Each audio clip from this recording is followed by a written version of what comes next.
Welcome back to the Full Force Fathers podcast, Dave. It is episode 92. More importantly, it is a brand new year. Welcome to 2024. Can you believe it? No, this year went by so fast. Happy New Year to all of our listeners and viewers on YouTube. Hard to believe it's 2024, but here we are. Time for New Year's resolutions for everybody. Our favorite New Year's resolutions.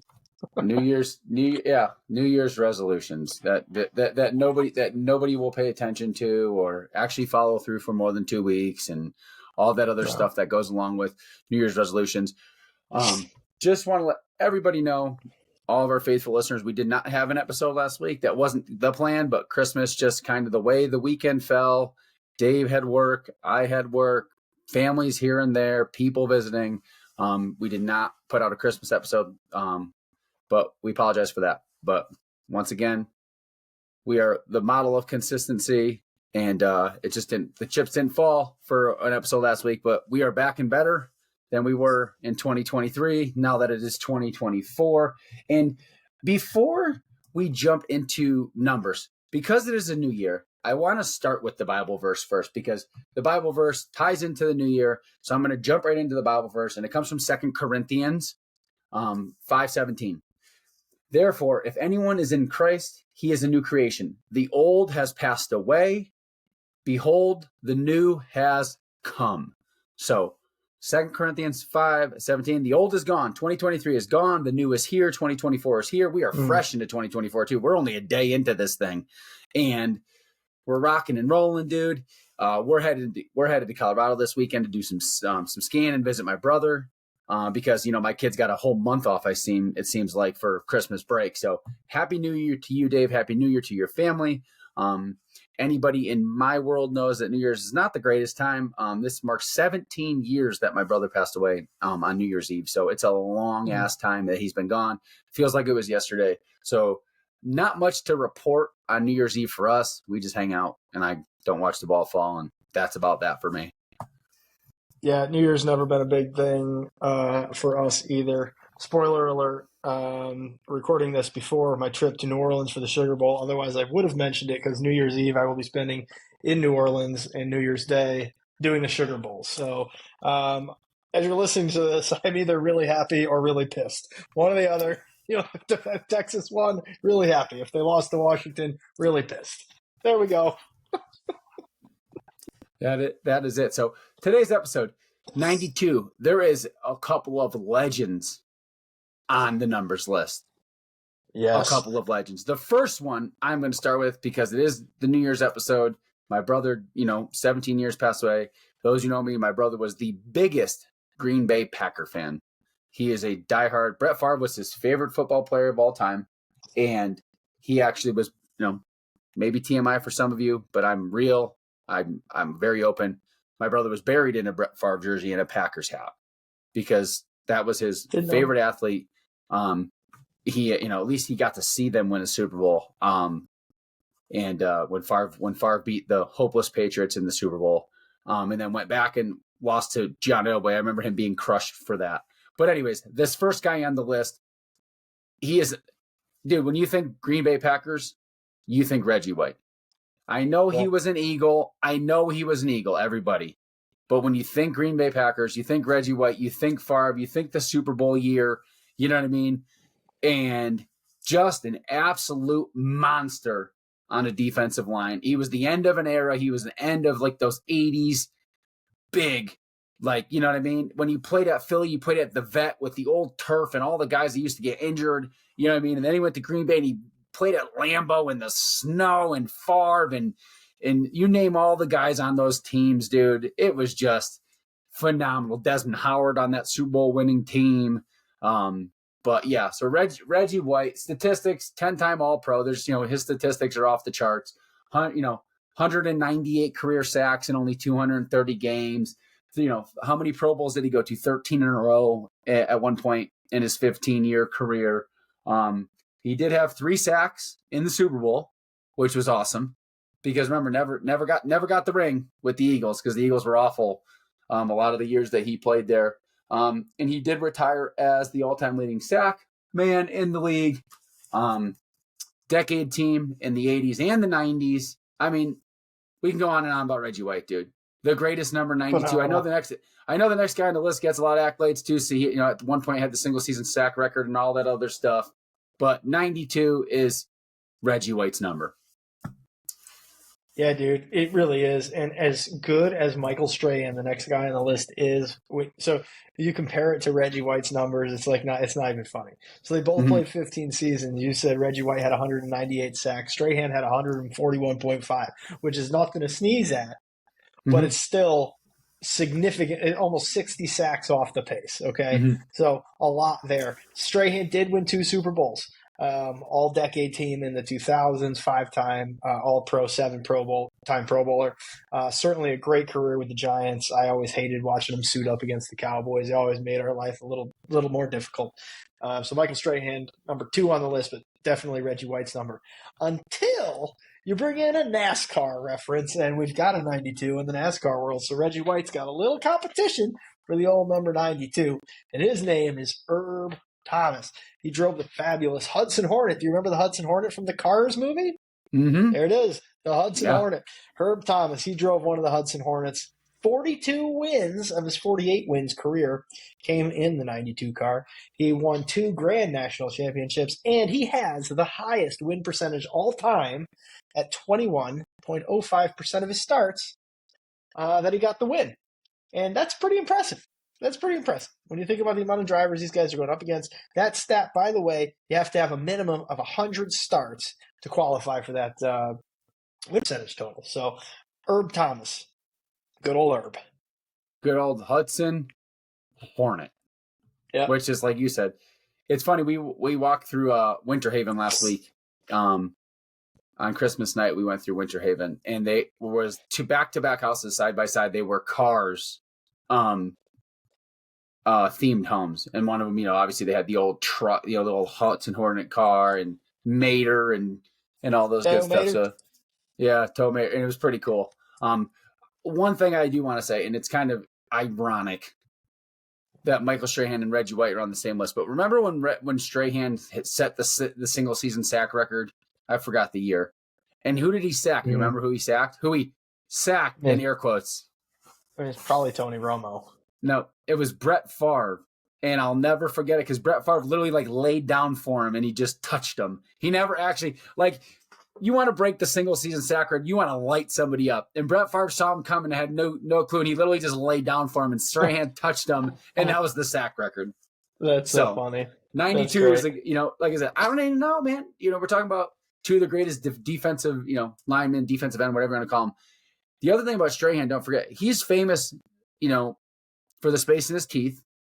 He's famous for his off the football career too. Don't forget, he had a great off. He still does. Being on Good Morning America and all these other shows, and on Fox and on the football coverage. Great television. He is great on TV. He is charismatic. He's phenomenal. And but I still to this day can't believe, dude. He has 2 Super Bowl wins, and they both were over Brady. Like, what in the hell? Crazy. And that was one of the great things. Before, listen, I always remember the great defenses of when we were growing up, right? The Ravens, the 2000 Ravens when they destroyed the Giants. And then that Carolina Panthers team that didn't beat Brady. But if you're thinking about great defensive linemen, the Buckner and Peppers, and we talked about Julius Peppers, a previous episode with who's, by the way, a finalist for the Hall of Fame now. That just came out yesterday. He's a finalist for the Hall of Fame, or a couple days ago. And they had something that they called the NASCAR package, the Giants, remember? Yeah, JPP and Strahan, and they had the NASCAR package. And they literally beat the Patriots because they just fucking went nuts. Every single snap, dude, they just sent 4 dudes, sometimes 6 dudes, flying at Brady. Because I think that is the key to beating any quarterback, outside of a running quarterback like the Lamar Jacksons of the world, and Russell Wilson's got a ring, and when Kaepernick was great, and Vic. These pocket passers hate getting hit. And that NASCAR package pissed off Tom Brady to no end. Oh, yeah. Remember the first time when he was going for the undefeated season, and he had Randy Moss on that team, he just couldn't get the ball away in time to throw. Those teams scored like no points in either one of those Super Bowls. But not to back us up, I just had to jump into a little Michael Strahan, and that defensive front that they had was pretty freaking cool. Yeah, it was. It absolutely was. So we're a week off of Christmas. What was the best part of your Christmas? I think you and I are going to have a similar answer here. And it was the lack of a schedule. Kind of sounds crazy because I am married to the most planned woman in the world, down to the second we are planned. Between the work day, the school day, when we leave, when we come home, when we eat. She is a planner, and I love her for it because I am not a planner, as you know that. I am a fly by the seat of my pants guy. But the fly by the seat of your pants guy got the Christmas win this year because we didn't have any plans.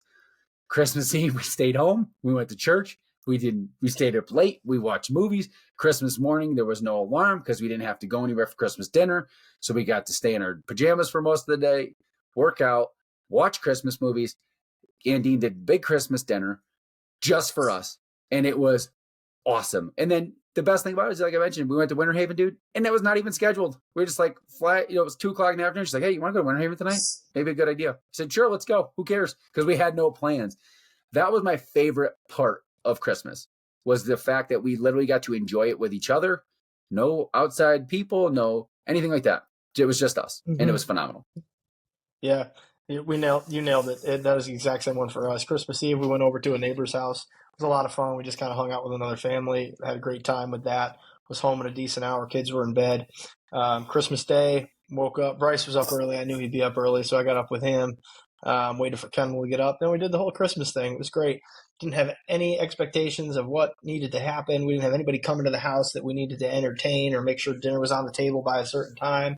We went for family walk together. Kids got to play with their toys. We built Legos. We just did all sorts of stuff. We watched movies. We just had an incredibly fun day, the four of us. And arguably my best Christmas so far. I absolutely loved it. Kids had a great day. Kendall was in tears at the end of the night because she was sad it was over. And for Kendall, that's big. Usually the tears are for another reason. But she was super sad that it was over. She was so happy with the day that we had. And I could think that the kids could sense that we had no stress, we had no obligations, things to worry about, and that translated into them too. And it was great, man. Loved Christmas this year. Yeah, that was good. All right. Favorite gift for yourself, or if you do gifts, Nate and I don't really do gifts, but we did do a couple this year. And favorite gifts for the kids, what was it for you? For me, I've got a few gifts, so sorry. My favorite gift from the kids were they got me dad jokes, which were awesome. They got me dad joke cards, so it was pretty cool. I've been reading those around the house, and that's been a lot of fun. They also got me a gourmet tub of popcorn, which, me and popcorn, it's awesome. So it's not just like the Walmart version of the popcorn. They went gourmet style, so it's beautiful. And then my dad actually got me a Solo Stove pizza oven. And for those of you who know me, I love doing homemade pizzas. It's one of my favorite things to do. And he got me a Solo Stove pizza oven now that I am so excited to use. Cannot wait to fire it up. The pizzas cook in 60 to 90 seconds. So we'll be able to do family pizza night. And, dude, it's going to be awesome. How hot does the thing get? 800 degrees is kind of the target temperature. Is it electric? So I got the one that's dual fuel. I can either do wood or I have a propane attachment that I can put gas on it and do that as well. So it's gotta take a fucking long time to get to 800 degrees, right? 15 minutes. It's small, super small. It's the same size as a Solo Stove. So, I mean, it's probably 2 feet wide, 2 feet around. It's super small. The small pizzas, like 12-inch pizzas, little personal pizzas that you cook in it. So yeah, dude, super pumped about that. Those are my favorite things. Let me know how that goes, because I may have to purchase one of these, because as you know, Andine makes homemade pizza usually once a month, because we love it. But the problem with homemade pizza is it takes forever in a conventional oven, dude. You got to put the oven to 400 and 425, and then, dude, it's fucking brutal. Well, I typically will do them on the Traeger, and I love doing them on the Traeger. They taste delicious, but it takes a long time for the pizza stone to get hot. And if you want them to be crispy, the pizza stone has to be really hot. Yeah. It is. It always takes an hour to make pizzas, and by the time, I mean, the kids they love them. Bryce, it's like his favorite thing we do. So I always do them, but it is sometimes a pain in the ass. So And there's I'd no wanted way, one of these for a while, and yeah, no, give it a go. and there's no way that you can eat when you do them in the oven. You can't eat at the same time. The kids have to eat, and then Andy and I Yeah, have to no. wait. You can't eat at the same time. Yep, no. So this, I figure we could all make individual pizzas. Everybody can make their pizza the way they want it, do their own thing, and then just put them in 6 minutes ish. We're done. We're all eating. That's How great good. is that? How Yeah. about the kid? How about the kids? What they get? What they love the most?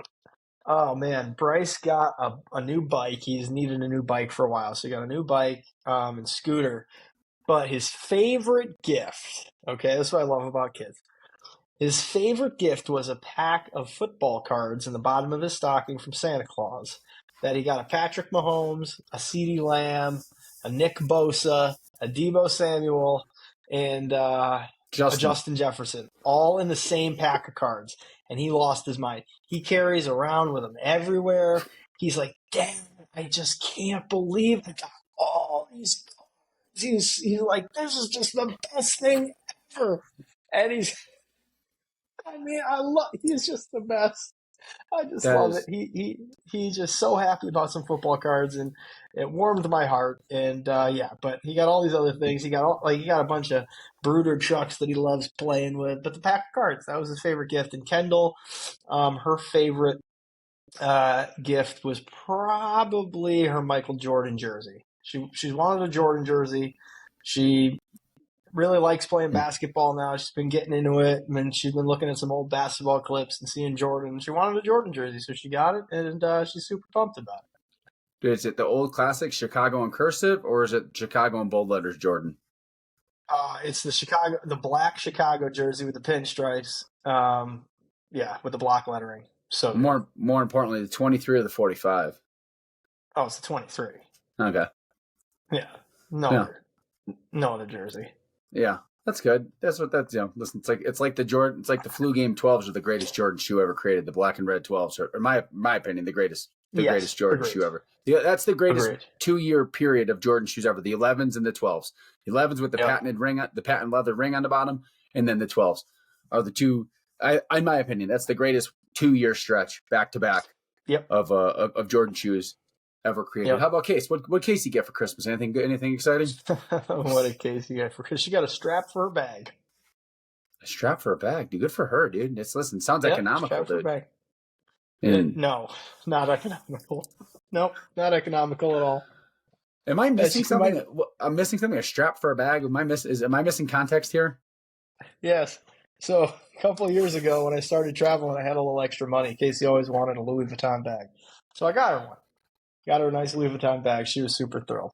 Really expensive bags from Louis Vuitton. I did not get the most expensive bag. I got one that I could afford. She's had it for the last couple of years. She loves it. She said to me earlier this year, and I really could use a strap for the bag because it just came with like a handle, a handle on the bag. So I was like, okay, well, I guess I could look into getting a strap. So she sent it to me one time. She sent me the link, and I went to it was a $400 strap. So that's what she got for Christmas. It's a $400 strap for her bag. Now she's got the full ensemble of compliments for Louis Vuitton, and Merry Christmas. Here's a strap. But she was thrilled. Loved it. That sounds awful. That's what she wanted. Hey, that's what she wanted. Oh, that's great. That might be the great dude. Okay. I know we're dating ourselves because we weren't, alive, or we were alive, but we really weren't when Christmas Vacation came out. But that is so a Christmas Vacation scene. I got a strap for a bag. She was so excited when she opened it, dude. She was so excited. Okay, whatever. Easy enough. That is ridiculous. Yep. Yep. Cool. How about you guys? Well, if I'll go first, the girls always make me something that's a tearjerker. This year they got a picture frame and some blank puzzle pieces, like just white puzzle pieces, blank, and they wrote their names on them and they connected them all. Aww. And then in writing, Madison wrote to Dad, the glue that keeps this family together, and it was all the puzzle pieces of everybody in the family connected, and it was like you want to make a fucking 6'5", 200-pound guy cry, dude. Just let your kids make you homemade gifts like that, dude, because there's nothing fucking better. I got a really cool hat. And Dean, Sweet. for Secret Santa, I got Black Rabbit. You know, the girls got me. Okay. I think Finley got me. And as you guys know, I'm a coffee snob. They got me some Black Rifle coffee, so I'm excited to try it. I haven't tried it yet, so I'm excited to try it.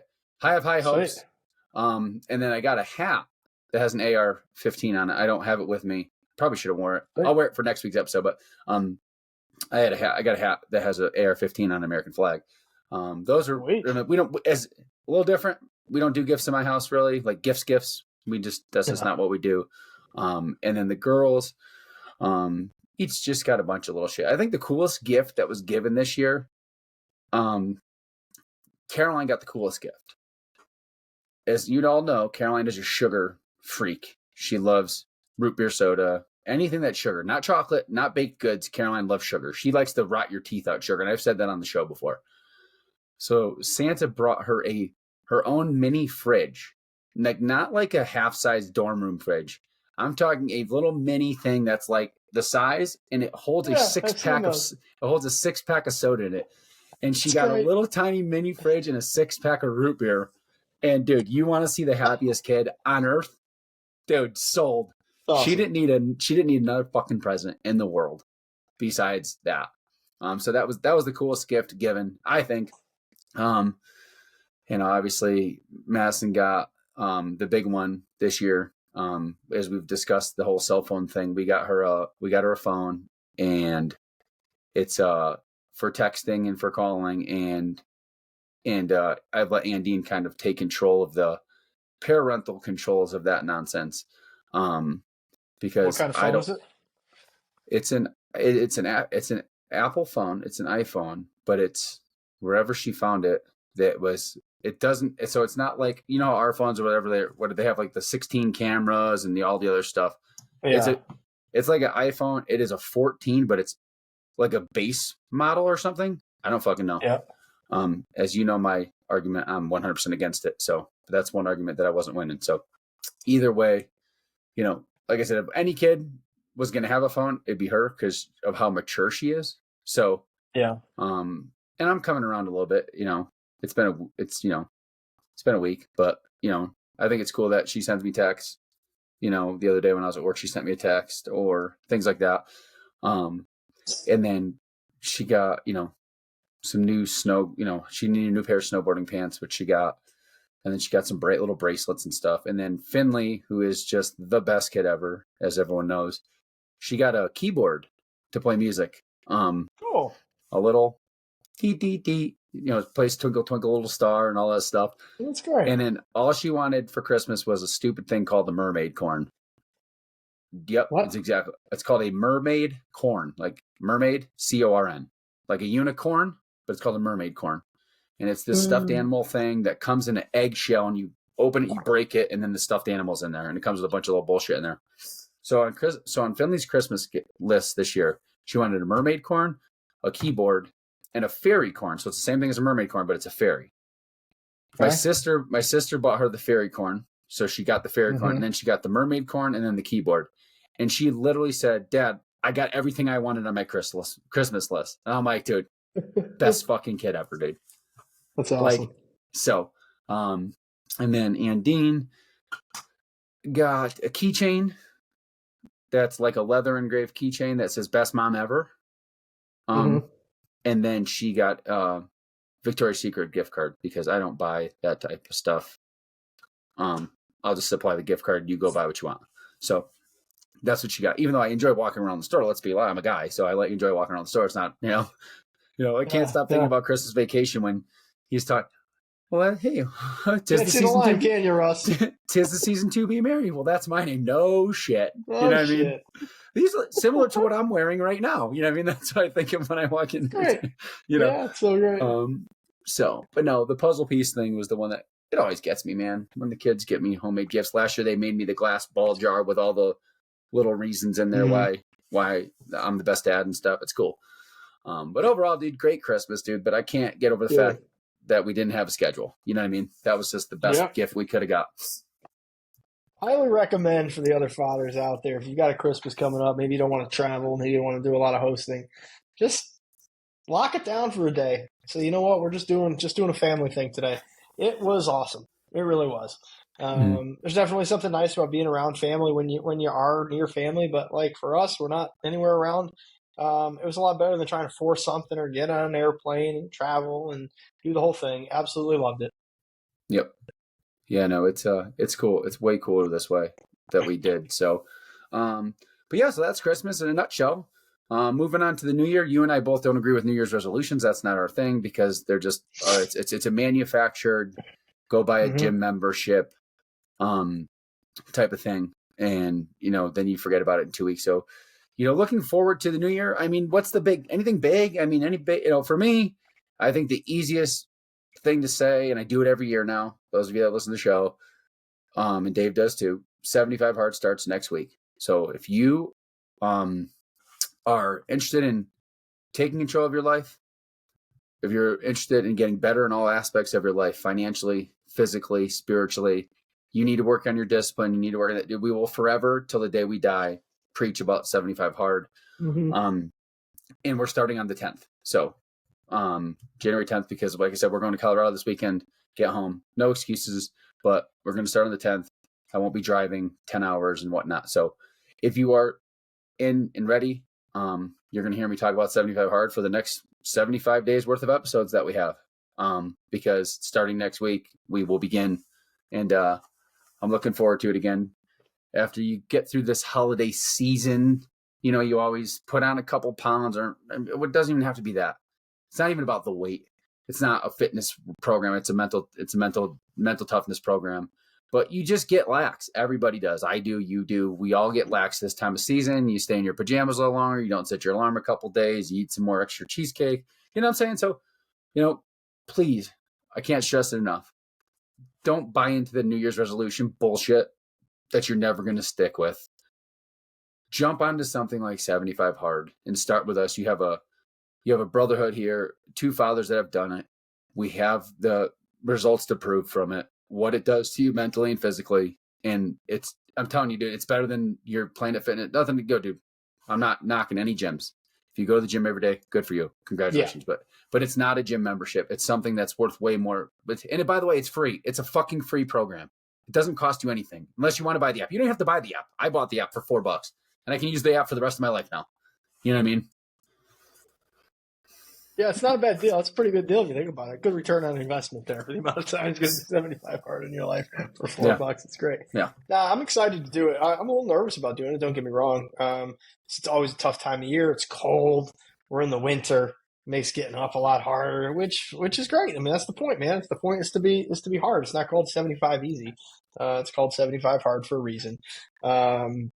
It's going to be good. I'm glad we're doing it together. Any fathers that are out there that want to be part of this, please let us know. Join our group and let's do this. It's going to be great. But I'll tell you, I'm really looking forward to a year of 2024 of not having any crazy shit going on in my life.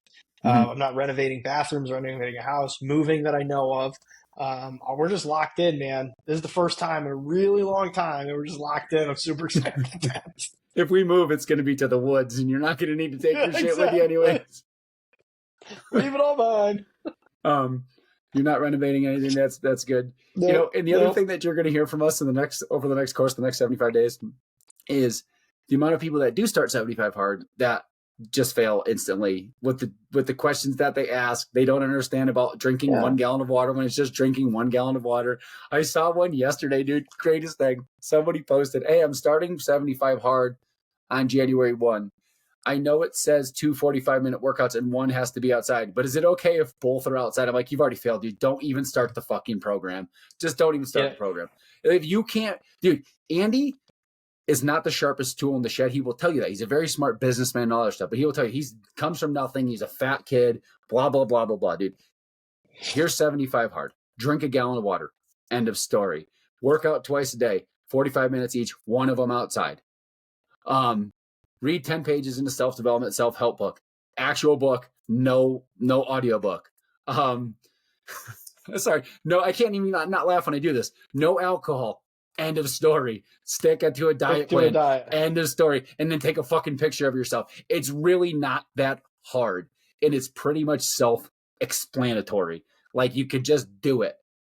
And the fact that you're going to hear me bitch, as you know, Dave hears me bitch all the time when I see people posting on fucking Facebook, because as you know, when you're doing 75 hard and you click the app, everything in your fucking phone knows you're doing 75 hard. So every fucking post is going to be in front of you and blah, blah, blah, blah, blah. The algorithm does it to you. But the amount of people that say, doing the 75 hard challenge, that's the most annoying word on the fucking planet when you talk about 75 hard. It is so stupid. So stupid. I heard somebody the other day talking about doing 45 medium. I couldn't take it. Listen, at the end of the day, I encourage anyone, if you're going to go out and do something, go and do it. Any movement, things to make yourself better, that is awesome, and I fully support that. But don't compare it to 75 hard. It's not 75 hard. So stop using words and things that are similar to it and saying like, oh, yeah, I'm kind of doing it. No, you're not doing it, which is fine. You're doing something else, and that's completely cool and acceptable. Do your other thing, but don't compare it to doing 75 hard because you ain't doing it. It's a fucking insult, dude. It's insulting to people that have done it. It's an insult to Andy. It's an insult to me and you. It's an insult to those who actually fucking tried and changed their lives by doing the fucking program. It's a complete insult. Keep it in your head, whatever you want to do. Once again, I am pro movement, pro water. Those are the first two things I tell everyone when you are ready to start your fitness journey: water and movement. Those are it. Those are that's the baseline. Water and movement. So don't say water and movement or going to the gym once a day. It's 45 medium or 30 easy or 32 hard and a half or whatever the fuck you're going to call it, dude. 75 hard is 75 hard. And I know I sound like a broken record. I know I sound like Andy because I'm going to talk like Andy when I say it. 75 hard is not a challenge. Nope. Program. So anyways, that starts next week. So please grab life by the horns, dude. 2024, if you're in, especially like, I'll use my industry for an example. So many people in the real estate industry, mortgage industry are falling by the wayside because boo-hoo, there's no low-hanging fruit, right? Everyone lived on the refinances for 2 years in a row. And when there's into the housing market and real estate agents, anybody was a real estate agent because everybody was buying a house because interest rates were 2% and blah, blah, blah, blah, blah. If you are in a sales-driven industry, 2024 will be the year that separates you from everybody else because everyone's boo-hooing, no one's working, people are quitting every day. So stick with me, guys. If you are in a sales-based industry and you push harder than you've ever pushed before in 2024, because 2024 is not going to be in a straight line. It's not just going to be, boom, interest rates come down, houses are for sale, everyone's buying cars, and whatever you do, whatever you sell, medical, I don't care, life insurance, financial advisor, whatever you sell. Most people are so weak that they literally will fold up at the first sign of adversity. And let me tell you, 2024, I've been talking with some coaches and my boss, my mentor at work. I say that 2024, the way I describe it is a complete fucking coin flip. We do not know what we're going to get. Dude, we got an election this year. We have all sorts. There's a grab bag, dude. You just put your hand in the bag and pull whatever you pull out is what you're getting for 2024. But I can't stress enough that you are in a sales-based industry. This is the year where there's going to be, especially in my industry, 30% attrition. There's going to be 30% less loan officers. Well, if there's 30% less loan officers, that means there's all those relationships that they had with title companies and divorce attorneys and CPAs and real estate agents. Those people become, for a sports team, they become free agents. That's how you build your business. When you go through the hard times, you will come out on the other side and you will be fucking rolling. Yeah, because just because you're losing 30% of the people in the industry, there's still 100% of the money out there to be made. Okay? So you have less competition to go and do it with. And you nailed it, man. This is the program to help you get started on the right foot, set the tone for the entire year. If you do these 75 days, you will be changed. You will have a completely different perspective and outlook, and you will be set up for success. So get on it. Do it. 75 Hard is the program that will change those things. Shout out to Andy for coming up with it, giving it to people for free to change their life. I mean, it's amazing. So join us. Yeah, join us for 75 Hard. And dude, make 2024 a year. No bullshit excuses, dude. Become a full force father in 2024. That's why we started this podcast 92 episodes ago for these days. for these conversations. Become a full force father. Make this be the year. Because so many people need, it's got to be a Monday. It's got to be the beginning of the month. It's got to be the beginning of the year. So then now you really have no fucking excuses because the first, listen, it's a triple whammy, dude. January 1 is on a fucking Monday on the first month of the year of a new year. Like, and there's no more excuses, dude. You're going to live in mediocrity and just make 2024 what 2023 was or 2022 was, or you can take it and fucking run with it, dude. And I'm telling you guys, become a better husband, become a better father, get better at your job, start a new career, start a business. I'm telling you, man, this is the year. This is the time to do it right now. When everyone else is falling and everyone else is failing and everyone else is boo-hooing, it's just, dude, there's no better time than now. Well said, my friend. Well said. So, anyways, you got anything else? Nope, I don't. That wraps it up nicely. Perfect. Guys, happy New Year. Moms, happy New Year. Whoever listens to the show, we want to grow the show tenfold this year. And we do it organically. And that's only done when we share it, when we rate it, when we do all those things. You tell your friends about it. You post about it. This is where we need your help. We are closing on 100 episodes of the Full Force Fathers podcast. And we are in a new year. Let's grow this show. Help us grow this show. Send your comments, send your, whatever it is. However we can help you, let us know. Yep. Everybody get out there, continue to live the full force life, and let us know if you want to join. 75 Hard starts in a week. See you next week. See you.